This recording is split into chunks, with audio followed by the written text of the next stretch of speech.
우리 하나님 은혜가 온 성도들에게 함께 하기를 바랍니다. 아멘. 추석 명절은 잘 지내고 오셨습니까? 우리가 세상의 명절은 이 휴가를 주어서 잘 시간을 보내는데 우리 사람들은 이 휴식, 쉼이 참 중요하지요. 근데 하나님께서 세상을 만드시고 창조하시고 또 엿새 동안 열심히 일하게 하시고 하루를 쉬게 하셨는데 어떤 사람은 쉼을 잊어버린 사람이 있어요.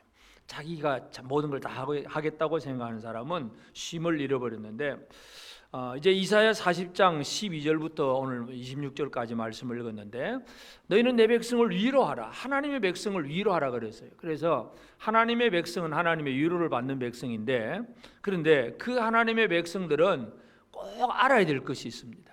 무엇을 알아야 되느냐? 하나님이 누구신가를 알아야 됩니다. 그래서 이 하나님이 누구신가를 안다는 것은 동서고금을 막론하고 어느 시대 누구에게든지 이 문제에 대한 근본적인 답을 가지고 살지 않으면 그 사람은 하나님이 없는 사람이고 멸망하는 사람이고, 이 하나님을 제대로 알고 하나님 앞에 바르게 사는 사람은 그가 누구이든지 간에 하나님 앞에 복받은 사람입니다. 그래서 이 하나님을 이 이사야 선지자는 그 하나님의 계시를 보면서 하늘에서 들리는 음성을 들려주고 있는데 하나님이 누구신가 하는 이 부분. 그래서 오늘 우리 말씀의 제목이 오직 하나님입니다. 오직 하나님. 다른 것이 없어요. 오직 하나님밖에 없어요. 오직 하나님이라는 사실을 깊이 체험하게 되는 이 시간 되기를 바랍니다. 그 안에 진정한 휴식도 있고 기쁨도 있고 만족이 있습니다. 하나님 없이는 이 세상에 아무리 뭔가 좋은 것이 있을지라도 그것 가지고는 결코 만족함을 얻을 수가 없습니다. 그래서 오늘 본문의 말씀을 보면 하나님만이 참 신이다 하는 얘기를 계속 반복적으로 얘기를 합니다. 먼저 12절부터 14절까지도 보면 질문을 합니다. 누가 그랬느냐? 누가 손바닥으로 바닷물을 헤아렸으며, 여러분 바닷물을 손바닥으로 머리 퍼가지고 얼마나 이 담아가지고 바닷물이 얼마만큼 되겠다고 헤아릴 수 있겠습니까? 바닷물의 용량을 여러분 아십니까? 그냥 과학자들은 상상으로 막 지구 덩어리가 이만하니까 물은 이 정도 될 거야. 그냥 상상으로 계산만 할 뿐이지 정확하게 하나님께서 보시는 그 물을, 인간 이 지구상에는 물을 다 담아 볼 수도 없고, 뼘으로 하늘을 쟀으며 하늘의 크기를 여러분 아십니까? 누가 이 한 뼘 두 뼘 가지고 하늘의 크기를 재보겠습니까? 전체 과학자들은 지금도 옛날에 발견하지 못했던 별들을 발견하고 더 높은 더 멀리 있는 것들을 보다 보니까 이는 지구가 계속해서 커져가는 느낌이에요. 전에 몰랐던 걸 알면 또 커지고 또 커지고 또 커지고, 하늘을 크기를 잴 수가 없어요. 사람들은 그냥 흔히 몇만 광년, 빛이 한 1년 동안 가는 거리, 우리가 빛의 속도가 잘 알잖아요. 빛의 7바퀴 반, 1초에 7바퀴, 지구를 7바퀴 반 도는 그 빛의 속도인데 그것이 1만 년 가는, 빛이 1만 년 동안 가는 것을 광년이라 그래요. 그 광년이 몇만 광년, 빛이 그만큼 그래 오래 가도 끝이 없는 거예요.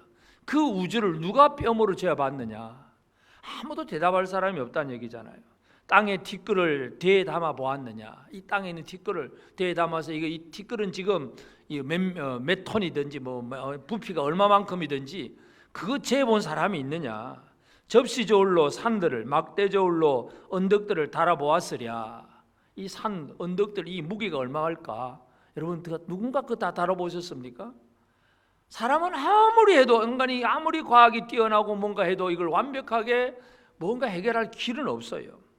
또 13절에서는 누가 여호와의 영을 지도하였으며 그의 모사가 되어 그를 가르쳤으랴.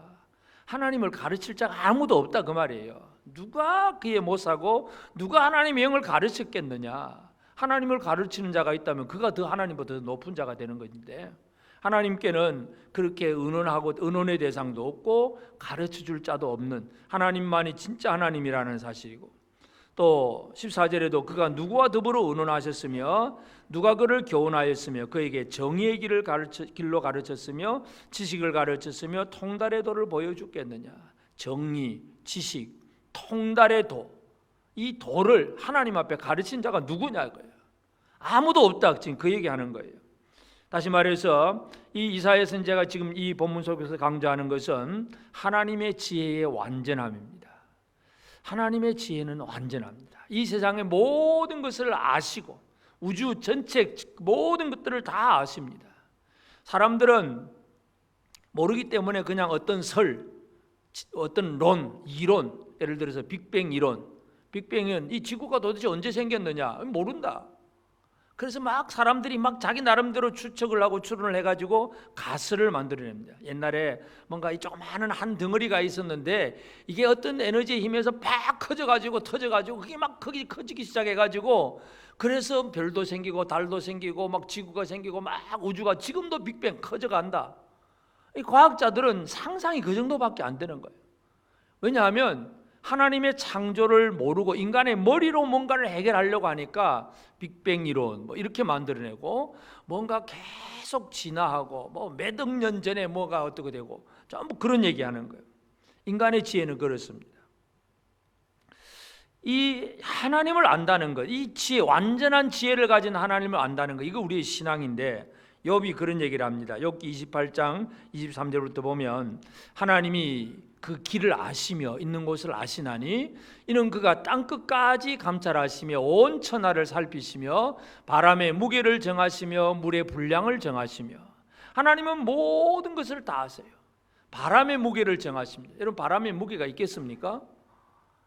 무게는 없는 것 같은데 압은 있잖아요. 바람으로 그냥 초속 얼마 전에 태풍이 지나갔잖아요. 초속 뭐 40, 50m 되면 집도 날아가 버립니다.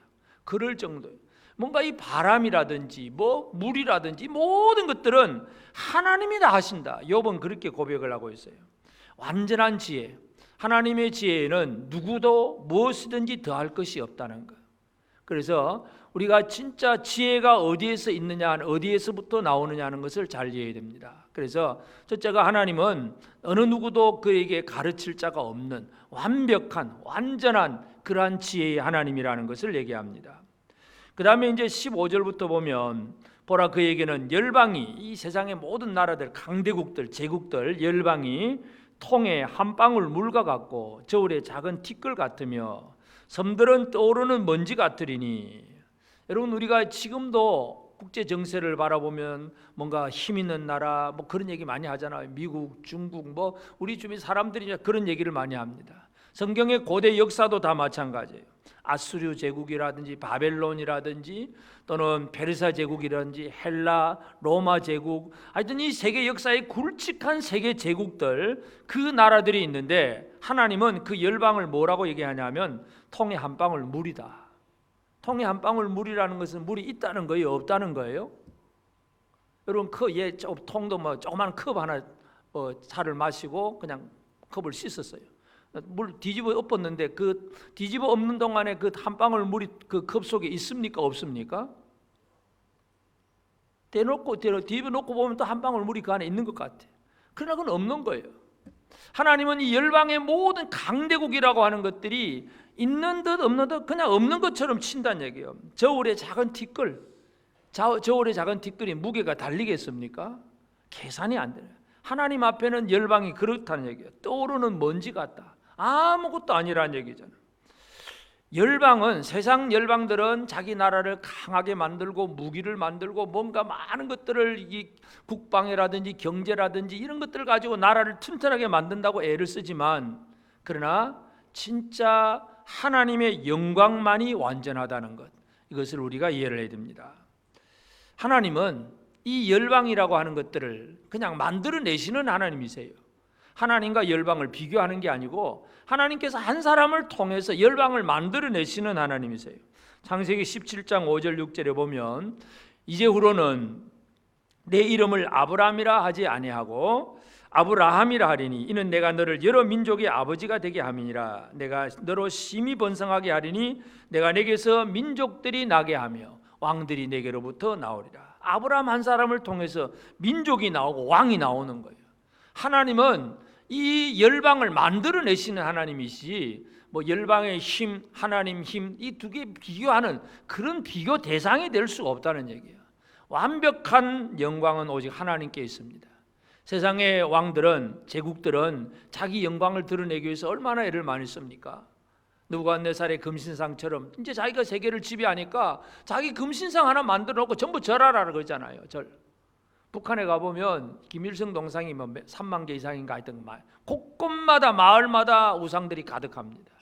자기도 영광을 드러내려고. 근데 그건 하나님 앞에 하나님 불어버리시면 아무것도 아니에요. 그냥 티끌이에요. 티끌. 한 방울 물이고 아무 의미가 없는 거예요. 그러한 세상의 열방들, 그것보다도 하나님은 모든 것들을 주관하시고 열방을 만들어내시는 하나님이라는 것, 이 얘기를 합니다. 그 다음에 18절부터는 우상 얘기를 하면서 사람이 손으로 만든 우상들, 아주 솜씨 좋은 장인에게 뭔가 돈도 주고 뭔가 해가지고 잘 깎고 다듬고 금칠을 하고 은칠을 하고 막 그래서 아주 튼튼하게 우상을 세워놓습니다. 그러나 그 우상은 아무것도 할 수 없는 것이 바로 우상입니다. 그 금으로 만들고 은으로 만들고 돌로 만드는 우상이 무슨 말을 하겠습니까? 움직이기나 하겠습니까? 아무것도 할 수 없는 것이 바로 우상이에요. 그러나 하나님은 어떤 분이시냐? 하나님은 땅과 하늘을 만드신 창조주 하나님이라는 것입니다. 21절에 너희가 알지 못하였느냐? 너희가 듣지 못하였느냐? 태초부터 너희에게 전하지 아니하였느냐? 땅의 기초가 창조될 때부터 너희가 깨닫지 못하였느냐? 하나님은 이 세상의 모든 것들을 창조하신 하나님, 그 창조하신 것이고 25절에도 보면 거룩하신 이가 이르시되 그런즉 너희가 나를 누구에게 비교하여 나를 그와 동등하게 하겠느냐 하시니라. 너희는 눈을 높이 들어 누가 이 모든 것을 창조하였나 보라. 주께서는 수혜대로 만상을 이끌어내시고 그들의 모든 이름을 부르시나니 그의 권세가 크고 그의 능력이 강함으로 하나도 빠짐이 없느니라. 그의 권세가 크고 그의 능력이 강함으로 하나도 빠짐이 없느니라. 하나님의 권세와 능력은 세상을 만드시는 권세와 능력입니다. 우리는 이 세상 속에서 사람이 만든 어떤 인간의 기술을 가지고도 감탄을 할 때가 있어요. 예를 들어서 뭐 저도 마찬가지지만 다 마찬가지잖아요. 요즘 새로 나온 핸드폰 하나 사면 뭐 도대체 이 조그마한 손바닥만한 게 무슨 기능을 그렇게 다 발휘할 수 있고 신기하다 놀랍다. 우리는 늘 그런 기계들을 쓰면서 이거 참 어떻게 만들었을까 막 그냥 그렇게 놀라잖아요. 그것만 갖고 놀라는데 사실은 세상을 만드신 하나님의 창조물 가지고는 별로 안 놀라는 것 같아요. 여러분, 하나님의 창조물, 하나님의 피조물인 창조하신 솜씨를 보고 놀라십니까? 하나님이 만들어 놓은 게 얼마나 오묘한지, 얼마나 완벽한지. 하나님은 세상을 창조하신 하나님. 우상은, 사람이 만들어 놓은 우상은 사람이 흔들리지 않도록 단단하게 고정시켜놔야 바람에 넘어가지도 않아요. 사람이 잘 붙들어 모여줘야 돼. 하나님은 스스로 움직여요. 그의 능력과 권능이 충만하신 하나님이에요. 아까 욥이 하나님은 모든 걸 그렇게 창조하신다는 걸 욥은 알았지만 이제 욥기 38장에 가보면 하나님이 욥에게 한 번 더 질문을 하세요. 막 친구들과 논쟁을 할 때마다 욥은 나는 그런 죄 안 지었어. 아니야. 그래서 자기는 죄 안 지었다고 막 그렇게 얘기했기 때문에 하나님께서 이제 욥에게 그런 질문을 합니다. 욥기 38장 4절부터 보면 내가 땅에 기초를 놓을 때에 네가 어디 있었느냐? 네가 깨달아 알았거든 말할지어다. 누가 그것의 도량법을 정하였는지, 누가 그 줄을 그것 위에 띄었는지 네가 아느냐? 그것의 주추는 무엇에 세웠으며 그 모퉁이돌은 누가 놓았느냐? 이 세상을 만드는 거 이건 누가 했냐? 네가 있었냐 없었냐? 욥이 할 말이 없지. 욥이 머릿속으로 믿음으로 하나님이 창조자라는 걸 깨닫고는 있지만 그러나 인간적인 욥의 입장에서는 하나님의 질문에 대해서는 대답할 게 없죠. 내가 이 주초를 놓을 때 네가 어디 있었냐? 욥이 있지도 않았는데 욥은 자기가 없은 상태예요. 하나님은 모든 것을 만드시는 분이고 인간은 아무리 기술이 좋고 아무리 과학과 뭔가가 발달해도 하나님 앞에는 아무것도 아니라는 얘기예요. 그래서 이 본문 속에서 하나님의 권세와 능력이 완전하다는 것을 강조하고 있습니다. 하나님의 지혜가 완전합니다. 하나님의 영광이 완전하고 하나님의 권세와 능력이 완전하다는 사실, 이것을 이사야 선지자가 얘기를 합니다. 그러면 이 이사야 선지자가 강조한 것은 결국은 이제 이 땅에 임할 메시아 여호와의 종, 이 땅에 임할 강한 자로 임하실 그분이 그 지혜와 영광이 무엇인가, 그 하나님의 영광을 어떻게 드러내셨는가를 또 우리는 이해할 필요가 있습니다. 첫째로 예수님은 하나님의 지혜를 드러내는 진짜 선생님입니다. 제대로 된 선생님은 하나님의 지혜를 제대로 드러내십니다. 유대인들은 주변 사람들에게 랍비, 선생님이라고 하는 그 소리를 듣기를 참 좋아합니다. 뭔가 좀 아는 거, 공부 좀 했다고 아이고 선생님 하면 은근히 그냥 기분이 좋아가지고 그래. 이 유대인들은 랍비라고 칭함받기를 좋아할 때에 예수님이 제자들에게 하신 말씀이 너희는 그렇게 좋아하지 마라. 마태복음 23장 7절 8절에 보면 시장에서 문안받는 것과 사람에게 랍비라 칭함을 받는 것을 좋아하느니라. 그러나 너희는 랍비라 칭함을 받지 말라. 너희 선생은 하나요 너희는 다 형제니라. 너희 선생은 하나요. 선생은 하나밖에 없어요. 누가 선생일까요? 예수 그리스도가 선생이에요. 이 세상에 아무리 공부를 많이 하고 뭔가 남을 가르칠 수 있는 큰 대학 교수라고 할지라도 그도 여전히 하나님의 지혜를 가질 수 있느냐? 못 가집니다.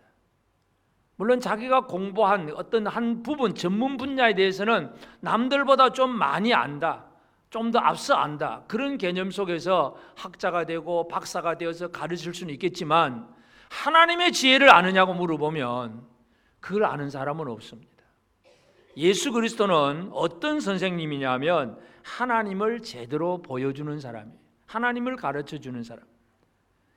요한복음 17장 8절에 보면 나는 아버지께서 내게 주신 말씀들을 그들에게 주었사오며 그들은 이것을 받고 내가 아버지께로부터 나온 줄을 참으로 아오며 아버지께서 나를 보내신 줄도 믿었사옵나이다.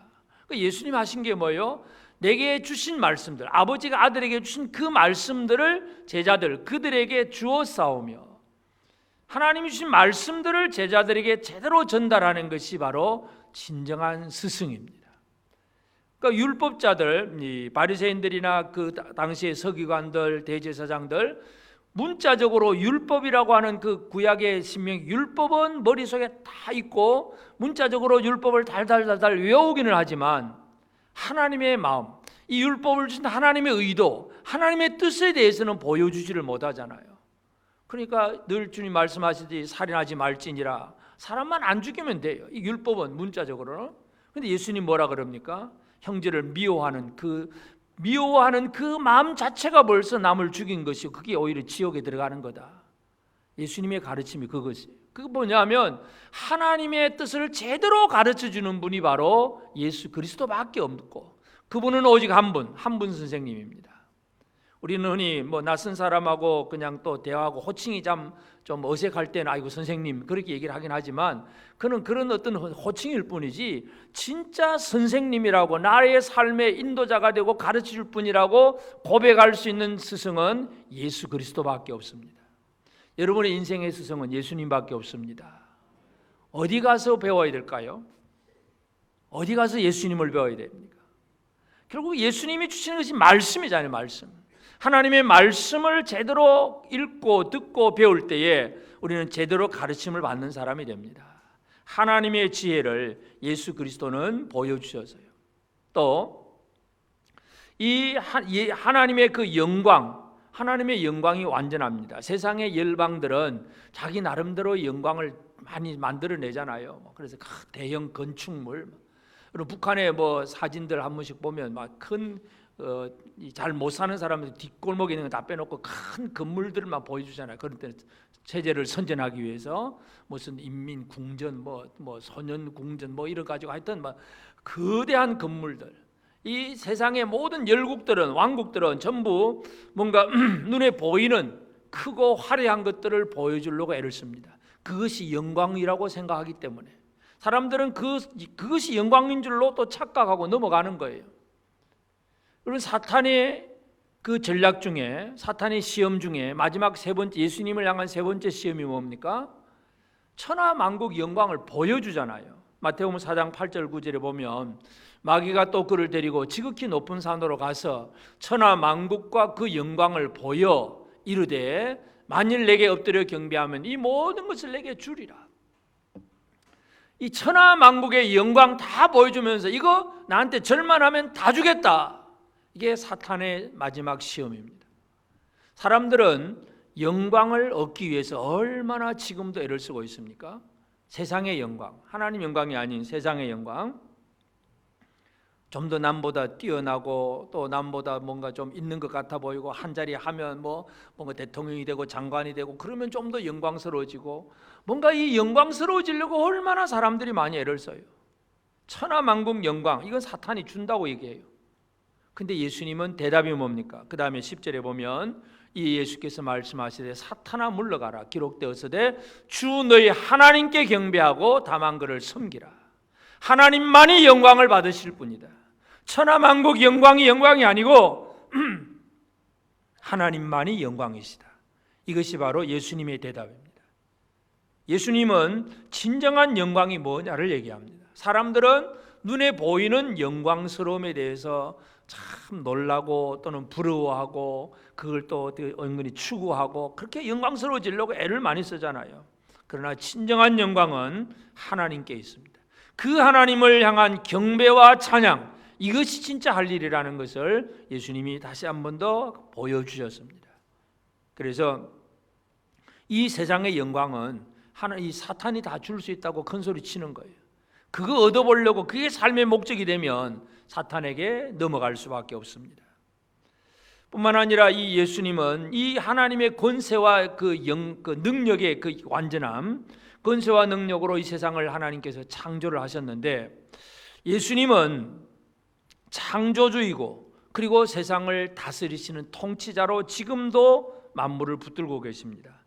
골로새서 1장 15절에서부터 보면 그는 보이지 아니하는 하나님의 형상이시요 모든 피조물보다 먼저 나신 이시니 만물이 그에게서 창조되되 하늘과 땅에서 보이는 것들과 보이지 않는 것들과 혹은 왕권들이나 주권들이나 통치자들이나 권세들이나 만물이 다 그로 말미암고 그를 위하여 창조되었고 또한 그가 만물보다 먼저 계시고 만물이 그 안에 함께 섰느니라. 예수가 서 있고 만물이 그 안에 서 있는 거예요. 쉽게 말해서 그럴 리가 없지만 예수님이 무너지면 만물도 무너지는 거예요.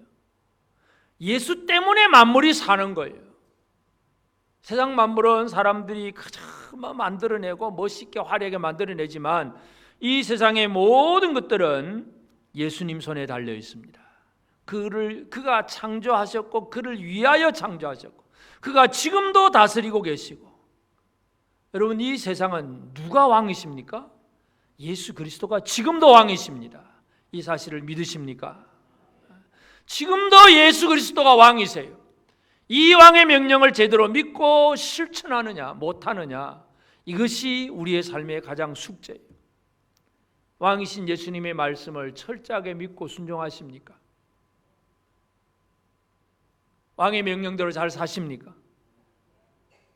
오늘 우리는 예수 그리스도가 하나님의 지혜와 하나님의 영광과 하나님의 권세와 하나님의 능력을 제대로 다 보여주신 분이 바로 하나님의 아들 예수 그리스도예요. 우리는 예수를 믿는 자가 되었다는 게 얼마나 큰 복인지 모릅니다. 그래서 이사야 선지자가 하나님의 백성들에게 이 하나님의 그 지혜와 영광을 보여주는 것을 보면서 오늘 우리가 이 시대에 어떻게 살아가야 되느냐, 오직 하나님을 믿는 하나님 백성으로 살아가야 될 삶은, 첫째는 하나님의 가르침을 받는 일에 우리가 좀 힘을 내야 됩니다. 하나님의 가르침. 여러분 이 세상에서 열심히 공부합니다. 공부하는 것이 틀린 건 아니긴 하지만, 그러나 진짜 가르침을 받는 일에는, 하나님의 지혜, 하나님의 지식에 대한 가르침을 받는 일에는 열심을 못 내고 있는 거, 이게 우리 문제예요. 우리가 요즘 자녀들 키우기 힘들다 그러면서 늘 교육비 많이 하잖아요. 사교육비 한 달에 몇십만 원, 몇백만 원 들어간다고 그렇게 얘기를 하는데, 그렇게 자녀를 위해서 이 세상의 지식을 넣어주기 위해서 얼마나 투자를 많이 하십니까?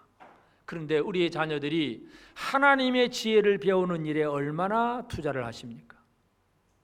여러분의 자녀들을 지금도 하나님의 지혜를 배우는 일에 얼마나 시간과 물질을 들여서 투자를 하고 계십니까? 한번 살펴보시기를 바랍니다. 왜냐하면 이게 가장 근본적인 문제잖아요. 공부 잘하고 세상에서 스펙 많이 쌓고 그래야 한 자리 하고, 그리고 한 자리 하고 뭐 장관 되고 대통령 된들 그게 무슨 의미가 있습니까? 하나님의 지혜를 모르면 망하는 사람이에요. 세상의 철학이라고 하는 것은 하나님을 몰라요. 고린도전서 1장 22절부터 보면 유대인은 표적을 구하고 헬라인은 지혜를 찾으나 우리는 십자가에 못 박힌 그리스도를 전하니 유대인에게는 거리끼는 것이요 이방인에게는 미련한 것이로되 오직 부르심을 받은 자들에게는 유대인이나 헬라인이나 그리스도는 하나님의 능력이요 하나님의 지혜니라. 하나님의 지혜는 예수 그리스도예요. 십자가예요, 십자가. 그러면 헬라 사람들, 그리스 사람들, 고대 그리스 사람들, 고대 철학자들이 참 많잖아요. 뭐 아리스토텔레스, 뭐 또 아폴, 뭐 여러 가지 많은 그런 어떤 철학자들 사람들을 세상 지식들을 공부하려면 그 철학자 이름 외우기도 다 힘들 정도로 막 많은 얘기를 해요. 막 플라톤이네 무슨 뭐니 많은 철학자들 얘기하는데 철학자들의 입장에서 십자가를 바라보면 이건 미련한 짓이에요. 미련. 왜 그렇게 죽느냐? 미련한 짓이다. 이방 유대인들은 뭔가 좀 그리낌이에요. 그런데 그 십자가가 그리스도는 하나님의 능력이고 하나님의 지혜다. 사도 바울이 그 얘기를 해줍니다. 오늘 우리는 세상의 가르침의 배경은 대부분이 사탄의 거짓말이 그 가르침의 배경이 되어 있는 경우가 너무나 많습니다. 특별히 어떤 철학적인 면, 그런 면에서는 예를 들어서 뭐 과학적인 면에서 진화론 같은 건 그건 당연히 하나님의 창조를 믿지 아니하고 이 세상은 그냥 어떻게 우연히 태어나고 막 그냥 어쩌다가 만들어졌고 그냥 만들어진 것이고 그러다가 뭐 어쩌 하다 보니까 사람이 된 것이고 몰라. 그냥 그렇게 됐다고 뭐냐 그런 거예요. 학교에서는 그걸 꾸준히 그게 진짜 이론이라고 가르칩니다. 창조론 가르치면 이건 뭐 편협하다니 뭐 이건 뭐 종교가 뭐 어떻다니 막 또 별별 소리가 많습니다. 진화론 가르치면 절대 한마디도 아무도 얘기를 안 합니다. 이게 세상의 가르침이에요. 사탄의 가르침이에요. 그런데 그거 배우려고 열심히 애를 쓰고 있잖아요. 우리 자녀들이 하나님의 지혜를 배워줘야 되는데 우리가 먼저 하나님의 가르침을 받아야 되는데 하나님의 가르침에 말씀의 가르침에는 관심도 없고 다른 것을 배우는 일에 열심을 내고 있다면 이거 얼마나 잘못되었느냐 우리가 이거 생각해야 됩니다. 시편의 저자 보면 시편 119편 73절에 보면 주의 손이 나를 만들고 세우셨사오니 내가 깨달아 주의 계명들을 배우게 하소서. 이 시편 119편의 저자의 그 신앙 고백을 보면 주님이 나를 만들고 세우셨사오니 나는 주님의 피조물이니까 내가 깨달아서 주의 계명을 좀 배우게 하소서. 하나님 좀 알게 하소서. 이것이 그의 기도예요. 여러분은 하나님이 만들어 세우신 분들이십니까? 아멘. 하나님이 안 만들고 그냥 생겨나신 분들이에요? 그냥 생겨나신 분이 아니잖아요. 우리는 하나님이 만들어 세우셨잖아요. 그럼 하나님이 나를 만들어 세우신 그분이 내게 뭐라고 말씀하셨는지 주의 계명들을 배우게 하소서. 이 시인의 고백처럼 우리가 그 나를 만드신 하나님을 좀 배우려고 애를 쓰는 그런 마음을 가져야 되지 않겠어요? 하나님의 지혜를 좀 배우십시다. 하나님의 지혜를 배우는 일에 시간도 물질도 모든 걸 투자해서라도 뭔가 배우려고 애를 쓰는 것, 이것이 진짜 하나님 백성다운 삶입니다. 그리고 우리는 이 세상의 영광에 현혹되지 않아야 돼요. 유혹당하지 않아야 됩니다. 눈에 보이는 세상의 어떤 것들은 전부 다 보이는 것들, 멋있어 보이고 또 맛있어 보이고 지혜롭게 할 만큼 탐스럽게 보이고 아름다워 보이고, 하여튼 이 세상의 모든 사람들은 보이는 것에 그냥 넘어갑니다. 보이는 것. 노아 홍수로 온 인류가 다 망하잖아요. 그럼 노아 홍수 직전의 사람들의 삶이 어떤 삶이었냐면 지금도 똑같아요. 옛날 노아 홍수 직전이나 지금이나 똑같습니다. 사람들에게 있어서 크고 화려하고 멋있다, 이게 바로 사람의 우상입니다. 지금도 모든 사람들이 이런 우상들을 가지고 있습니다. 창세기에 보면 네피림이라고 하는 존재가 나와요. 창세기 6장 4절에 보면 당시에 땅에는 네피림이 있었고 그 후에도 하나님의 아들들이 사람의 딸들에게로 들어와 자식을 낳았으니 그들은 용사라 고대의 명성이 있는 사람들이었더라. 노아 홍수 이전에 하나님의 아들들이 사람의 딸들의 아름다움을 보고, 아름다운 거, 첫째 눈에 보기 좋은 거, 아름다운 거, 그리고 고대 용사들, 아주 거인 족속들, 네피림, 힘 있는 사람들, 물론 이것이 어떤 육체적인 힘이 될 수도 있겠고 과학과 지식의 힘이 될 수도 있습니다. 창세기 4장에 나오는 가인의 후손들의 그 명단 속에서는 이런 과학적이고 기술적인 게 많이 나오잖아요. 들짐승 늘 사냥하러 다니던 사람이 지혜가 있으니까 이거 너무 피곤하다, 힘들다, 왜 해? 우리가 그냥 가둬놓고 새끼 낳게 만들어 가지고 키워가지고 잡아먹지. 목축을 시작을 합니다. 이 머리가 잘 돌아가잖아요. 잘 돌아가. 또 악기를 만들어서 음악을 연주를 하면서 아주 예술적인 감각을 잘 키워나가고, 또는 동철, 이 쇠 청동기 철기 시대 그런 땅 속에서 어떤 금속을 캐내 가지고 그걸 가지고 무기를 만들어내고, 대단한 머리들이잖아요. 대단한 과학자들이고 예술가들이에요. 그것이 하나님이 없는 사람들의 능력이었어요. 하여튼 힘이었어요. 그들의 힘이었어요. 그것이 사람들에게 현혹이 됩니다. 멋있어 보이고 커 보이고 좋아 보이고, 속에 무엇이 있느냐는 모르고 크고 멋있고 아름다워 보이는 것에 그냥 넘어가는 거예요. 지금도 마찬가지잖아요. 지금도 여러분은 그렇지 않습니까? 참된 것을 구하십니까? 크고 멋있는 것을 구하십니까? 대답을 안 하시죠. 여러분, 예수님은 이 세상의 기준으로 보면 아름다움이 없어요. 이건 다음에 좀 나오겠지만 이사야 53장 2절에 보면, 그는 주 앞에서 자라나기를 연한 순 같고 마른 땅에서 나온 뿌리 같아서 고운 모양도 없고 풍채도 없은즉 우리가 보기에 흠모할 만한 아름다운 것이 없도다. 예수님을 보고 나오라 그러면 아름다움을 추구하는 사람들에게는 예수님이 안 보이는 거예요. 전혀 아름다운 게 없으니까 뭔가 보여줘야 하고 관심이라도 있죠. 세상 사람들의 관심은 그렇습니다. 그러나 아름다움, 사람이 흠모할 만한 아름다움은 없지만 예수 그리스도는 우리의 생명입니다. 예수는 우리의 생명이고 능력입니다. 예수만이 진정한 영광이십니다. 오늘 우리는 이 세상의 영광스러움에 현혹되지 않아야 됩니다. 도시를 건설하고 뭔가 이 좋은 기계를 만들어내고 하여튼 과학 문명을 발전시켜서 뭔가 인간의 힘으로 뭔가 다 할 수 있는 것 같은 그런 느낌 속에 빠져들게 하는, 이것이 바로 지금 이 시대의 우상이기도 합니다. 눈에 보이지 않는 우상, 그저 내 마음속에 뭔가 크고 화려하고 멋있고 아름답고 이런 것들을 추구하는 것이 바로 우상 숭배하는 마음이에요. 결코 이런 것에 현혹되어서는 안 됩니다. 진짜 생명이 어디 있느냐, 진짜 영광이 어디에 있느냐, 우리가 이것을 기억을 해야 됩니다. 하나님께만 영광이 돌아가야 됩니다. 그래서 우리는 이 세상의 영광스러움에 현혹되지 않는 좀 더 지혜로운 그런 삶을 살기를 원합니다.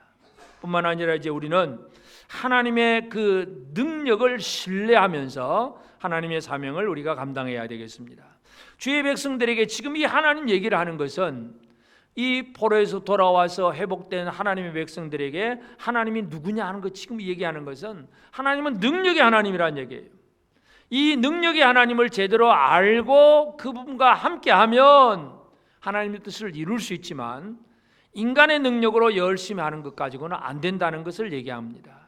우상을 만들어내고 멋있게 잘 꾸며도 아무리 인간의 노력을 가지고도 할 수 없었던 그 모든 것들, 하나님만 신뢰하게 될 때에, 우리가 성경에서 보면 예를 들어서 애굽 임금 바로 앞에 모세가 턴득 서잖아요. 모세가 무슨 힘으로 섰습니까? 40년 전에 사람 죽이고 도망갔다가 이제 80대 노인이 애굽의 거대한 제국의 그 왕 앞에, 신과 같은 왕 앞에 와가지고 딱 나서서 내 백성을 보내라, 이 얘기를 어떻게 할 수 있겠어요? 하나님의 능력을 신뢰하지 않으면 그 얘기가 나올 수가 없는 거예요. 사울이 골리앗 앞에서 벌벌 떨고 그냥 숨어 있는데 어린 목동 다윗이 골리앗 앞에 큰 소리 치고 나오는 것은 무엇 때문에 그렇습니까? 하나님의 능력을 신뢰하기 때문에 그렇습니다. 그 믿음이에요. 그 믿음. 갈멜산 꼭대기에서 엘리야가 우리가 하늘에서 불 내리게 한번 해보자, 그렇게 얘기할 수 있었던 것은 하나님의 능력을 신뢰하기 때문에 그렇습니다. 여러분, 하나님의 능력을 신뢰하면서 사십니까?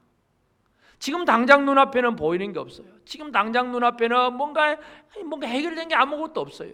그러나 하나님의 말씀, 하나님의 살아계심을 분명히 체험하고 살아가는 사람들은 하나님의 능력을 신뢰하면서 나갈 수 있습니다. 예수님도 제자들에게 제일 많이 강조한 것이 바로 믿음이었어요. 믿음. 귀신을 쫓아내다가 잘 못 쫓아내었을 때 우리는 왜 안 됩니까? 하고 질문하잖아요.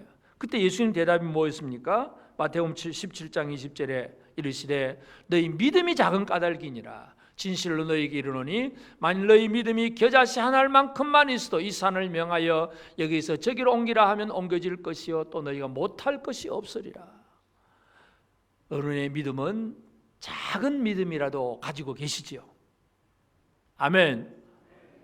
큰 믿음 그 얘기는 안 해요. 큰 믿음 큰 믿음 교회 해가지고 진짜 큰 믿음 가면 진짜 큰 믿음이 되는 것 같이 착각하는데, 큰 믿음이 아니라 작은 믿음이라도, 살아있는 믿음이라면 이 작은 믿음 하나 가지고 할 수 있는 게 뭐예요? 산을 명하여 여기서 저기로 옮기라 하면 옮겨질 것이다. 산이 옮겨질 정도가 작은 믿음이에요. 믿음이 크기 가지고 지금 따질 필요가 없어요. 믿음이 있느냐 없느냐가 가장 중요한 것입니다. 이 너희 믿음이 작다 그렇게 표현하면서 그 믿음을 활용하지 않는 것, 이제 이것이 그들의 문제예요. 진짜 겨자씨 한 알만큼 살아있는 믿음이라면 그 믿음을 가지고 하나님의 능력을 신뢰하면서 나아가는 것, 모세처럼 다윗처럼 엘리야처럼 나아가서 하나님의 일들을 감당하는 것, 이것이 우리의 삶이 되어져야 됩니다. 이것이 바로 이사야 선지자가 지금 그 백성들에게 우리 하나님이 어떤 분이냐를 지금 보여주잖아요. 하나님은 지혜의 하나님입니다. 하나님은 진정한 영광의 하나님입니다. 하나님은 세상을 창조하시는 능력의 하나님이십니다. 우리는 그 하나님을 믿고 그 하나님의 백성으로 살아가는 것이 오늘 우리의 삶입니다. 우리는 이 세상의 것들에 의해서 그저 유혹당하고 또 속임수에 넘어가는 그런 어리석은 자가 되어져서는 안 됩니다. 이 세상을 창조하시고 지금도 우리를 다스리시는 그 주님, 그 주님의 손길을 신뢰하며 나가는 것, 이것이 하나님 백성들에게 요구하신 하나님의 말씀입니다. 오늘 우리가 하나님 앞에 구원받은 백성이라고 한다면, 하나님의 은혜 가운데 사는 사람이라고 한다면, 우리는 예수님의 그 가르침대로 우리는 하나님을 더 깊이 체험하고 배워야 됩니다.